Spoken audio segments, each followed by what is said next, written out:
Hello folks, welcome to my channel review rowdy. I मेरे host and दोस्त कुशल नारसरिया। दोस्तों, आज मैं रिव्यू करने वाला हूं सोनी लिव की original movie Ram Singh Charlie का। इस मूवी को रिलीज हुए ऑलमोस्ट 1 महीना हो गया है और जब से ये फिल्म रिलीज हुई है मल्टीपल टाइम्स सोशल मीडिया पे मुझे रिक्वेस्ट आई इस फिल्म को देखने की। Unfortunately I was busy with many other web series and original content. आज मैंने डिसीजन लिया इस मूवी को रिव्यू करने का। इसमें प्रोमिनेंट रोल्स में कुमुद मिश्रा सर और दिव्या दत्ता हैं। और सिंस इस फिल्म की पृष्ठभूमि सर्कस के आसपास रची गई है तो इसमें बट ऑब्वियस लिलीपुट सर भी हैं। और आज तक बॉलीवुड में जितने भी मिडजेट्स दिखाए गए हैं, जितने भी बौने लोग इस इंडस्ट्री में सालों से काम कर रहे हैं, अलग अलग मूवीज़ में आते हैं, अलग अलग टीवी सीरीज़ में आते हैं, वो सारे लोग आपको इस मूवी में सपोर्टिंग किरदार निभाते हुए दिख जाएंगे। इसमें यह दिखाया गया है कि कुमुद मिश्रा सर और दिव्या दत्ता हस्बैंड और वाइफ है, उनका एक बेटा है। पूरी जिंदगी ये लोग जैंगो सर्कस नाम के एक सर्कस में रहे, पले बड़े। वहीं पर उन्होंने जोकर का काम किया, हेड रिंग मास्टर का काम किया और भी कई सारे एंटरटेनमेंट से रिलेटेड प्रोफाइल्स उन्होंने हैंडल किए, लोगों को सालों तक एंटरटेन किया। लेकिन अब उस सर्कस का मैनेजमेंट अचानक से ये डिसीजन लेता है कि ये सर्कस वो आगे नहीं कंटिन्यू कर पाएंगे बिकॉज ऑफ फाइनेंशियल लॉसेस, और वो सर्कस को बंद करने का डिसीजन लेते हैं।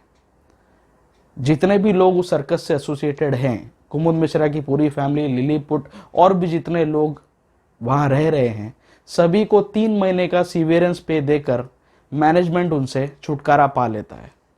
उसके बाद सभी लोग किस तरह से संघर्ष करके अपना गुजर बसर करते हैं, किस तरह से कुमुद मिश्रा अपना खुद का सर्कस शुरू करने की कोशिश करते हैं, पूरी फिल्म में स्टार्ट टू एंड तक यही स्ट्रगल दिखाया गया है।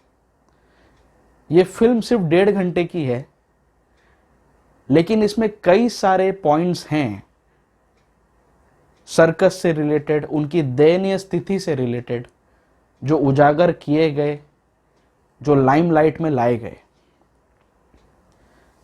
प्लस पॉइंट्स की अगर मैं बात करूं इस मूवी की, तो सबसे बड़ी एसेट इस फिल्म की है कुमुद मिश्रा सर की performance. He has perform extremely well, specially जब वो, इस फिल्म का नाम है राम सिंह चार्ली, वो चार्ली बनकर लोगों के सामने चार्ली चैपलिन के हाव भाव करते हैं, बच्चों को और ऑडियंस को हंसाने की, गुदगुदाने की कोशिश करते हैं।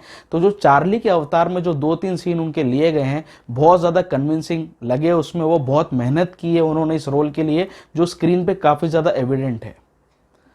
दिव्या दत्ता का इतना कुछ खास काम था नहीं, लेकिन as a supporting actress, as the main lead also, उन्होंने अच्छा काम किया, अच्छा सपोर्ट दिया कुमुद मिश्रा को। बट हैंड्स डाउन इस फिल्म के whole and soul Kumud Mishra sir ही हैं और बहुत ही बेहतरीन और उम्दा काम किया उन्होंने।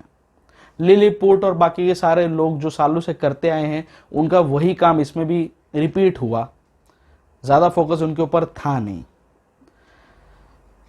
परफॉर्मेंस वाइज ऑलमोस्ट सभी लोग फुल मार्क्स स्कोर करते हैं। इसका बैकग्राउंड स्कोर बहुत ही बेहतरीन है। सिनेमाटोग्राफी कई जगह पर अच्छी है। कुछ सीन्स हैं, कुछ मोमेंट्स हैं जो स्टैंड आउट करते हैं। स्पेशली एक सीन मेंशन करना चाहूँगा, जब कुमुद मिश्रा अपनी ज़िंदगी से, सर्कस बंद हो चुका है, 3 महीने की सारी सैलरी वगैरह ख़त्म हो गई है, तो अपने गुजर बसर के लिए वो रिक्शा पुलर बन जाते हैं। ये मूवी बेस्ड बताई है कोलकाता सिटी में, तो वहाँ पे अभी भी रिक्शा पुलर्स वगैरह एक्टिव हैं। तो वो रिक्शा पुलर बन जाते हैं और एक सीन ऐसा आता है जब वो एक सवारी को उतारते हैं, वो सवारी उनको पैसा देता है और उनका झगड़ा चल रहा होता है, उनके पास छुट्टा वगैरह नहीं होता है। इसी बीच कुमुद मिश्रा को उनकी वाइफ का फ़ोन आता है गांव से, दिव्या दत्ता का, और वो उनके नए जन्मे बच्चे की आवाज़ उस पर सुनाते हैं फ़ोन पे। तो ये आवाज़ सुनते ही कुमुद मिश्रा पूरा पैसा जो उस पैसेंजर से लिया था वो कॉल के बीच में ही उनको वापस दे के वो आगे बढ़ जाते हैं। That's a very impressive and excellently short scene. दूसरा, जब कुमुद मिश्रा अपने चार्ली वाले वर्जन से रूबरू होते हैं, एक ड्रीम सीक्वेंस टाइप चीज़ इसमें क्रिएट की गई एक सीन में, जहाँ पे वो अपने मन की सारी बात अपने उस चार्ली वाले वर्जन से करते होते। एक मोनोलॉग सीन है ये बहुत अच्छी तरह से शूट किया गया है, बहुत ही इमोशनल क्वेश्चन में ये सीन बहुत ज़्यादा हाई है। तीसरा, जब बच्चे के जन्म के बाद दिव्या दत्ता वापस कोलकाता आती है अपने पति के पास, तो वो स्टेशन पे कुमुद मिश्रा वही अपना रिक्शा लेकर उन्हें जब पिकअप करने जाते हैं, that scene is simply outstanding. जिस तरह से दिव्या दत्ता शॉक्ड हो जाती कि उनका हस्बैंड कहाँ तो सर्कस में लीड परफॉर्मर था, कहाँ वो सपने बेचता था, जादू वगैरह करके दिखाता था, तो कहाँ ये रिक्शा पुलिंग में काम कर रहा है। तो ये जो ट्रांजिशन है, जो थॉट प्रोसेस उसका चेंज होता है, जिस तरह से उसको अपने हस्बैंड पर दया आती, जो वो रिएक्शन देती है उस मोमेंट पर, ये चीज़ देखने लायक है। That scene is simply outstanding. ये 3-4 मोमेंट्स हैं जो उस फिल्म में स्टैंड आउट करते हैं। बहुत ही बेहतरीन वे में इसे शूट भी किया गया है।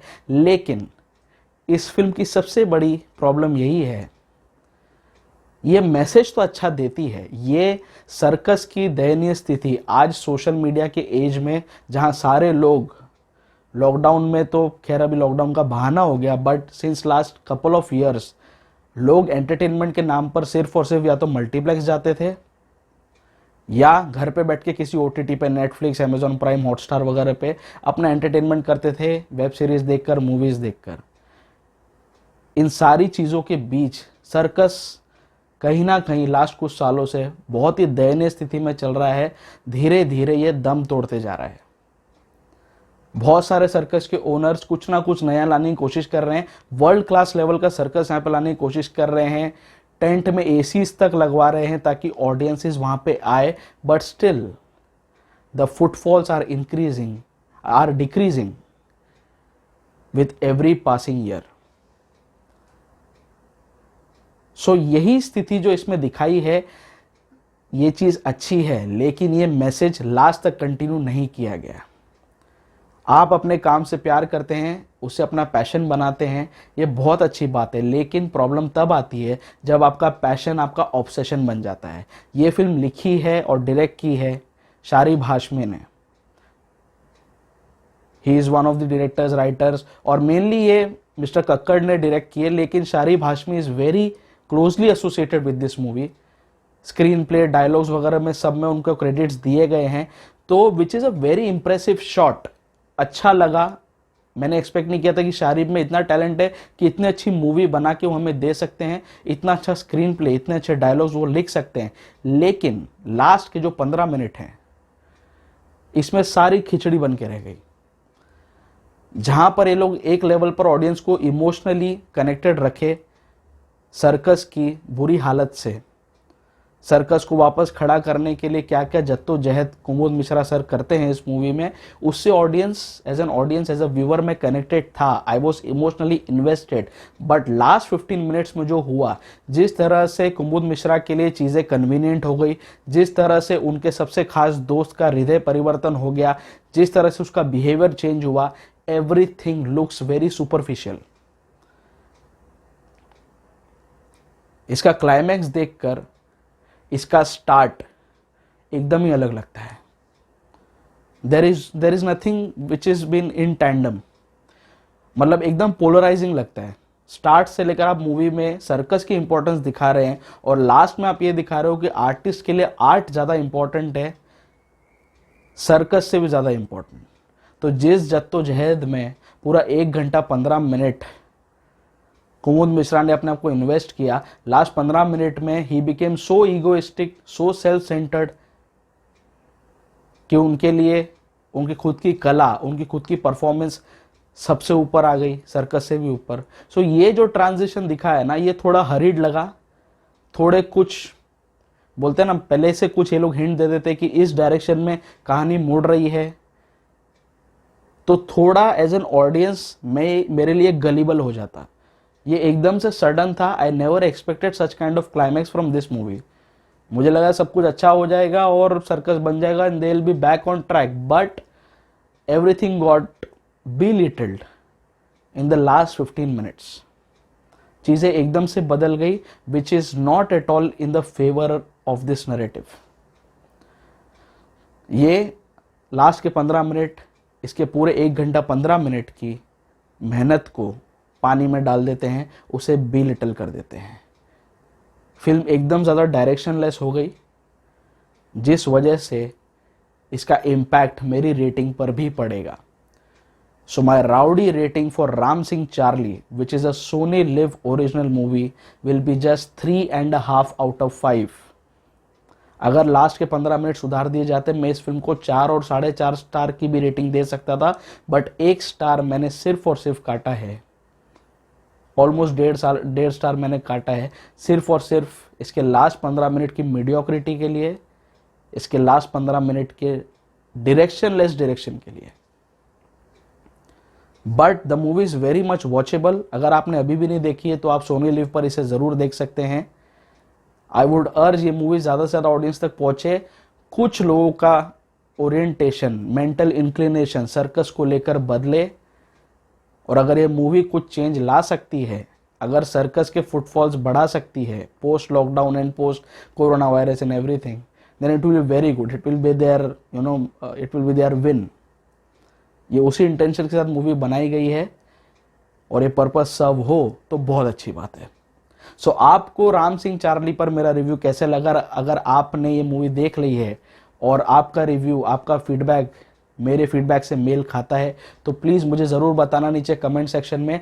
आप मेरे चैनल पर अगर नए आए हो तो फटाफट मेरे चैनल को सब्सक्राइब कर लो। सब्सक्राइब करने के साथ साथ उसके बाजू में जो बेल आइकन है उसको भी दबा दो, ताकि जब भी मैं अपना कोई नया रिव्यू, कोई नया वीडियो अपलोड करूं, आपको तुरंत उसका नोटिफिकेशन मिल जाए। आप लोग मुझे फेसबुक, इंस्टाग्राम और ट्विटर सभी जगह पर फॉलो कर सकते हो। सभी जगह पर मेरे प्रोफाइल्स, मेरी सोशल आइडेंटिटी रिव्यू राउडी के नाम से ही है। The digital partner of this channel is five digital and the को ब्रांडिंग पार्टनर इज चाय पकौड़ा प्रोडक्शंस। आप लोग मेरे रिव्यूज चाय पकौड़ा के चैनल पर भी देख सकते हैं। सो बहुत जल्दी मैं अपने किसी न किसी रिव्यू के साथ इस चैनल पर आऊंगा, आपसे फिर से रूबरू होऊंगा। मेरे साथ जुड़े रहिए, मेरे साथ कनेक्टेड रहिए। स्टे ट्यून्ड, स्टे फिल्मी एंड स्टे राउडी।